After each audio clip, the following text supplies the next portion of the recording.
Hello বন্ধুরা, আজ আমরা মোমো তৈরি করলাম। আমি আমার ভাই বউ মিলে, ভাই বউ বেলছে আর আমি পুরগুলো রেডি করছি। তার আগে এই পুরটা আমি রেডি করেছি।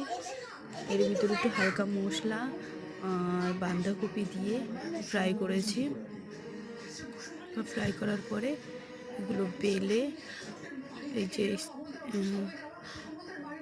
উনুনে আমি এটা ভাপে দিয়ে দিলাম। ভাপে দিয়ে দেওয়ার পরে এই যে এগুলো কাঁচা, এখনো রেডি হয়নি।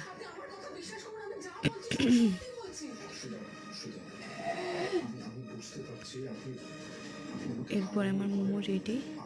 কেমন হয়েছে বন্ধুরা সবাই জানাবেন। এই ফার্স্ট টাইম ট্রাই করলাম আমি।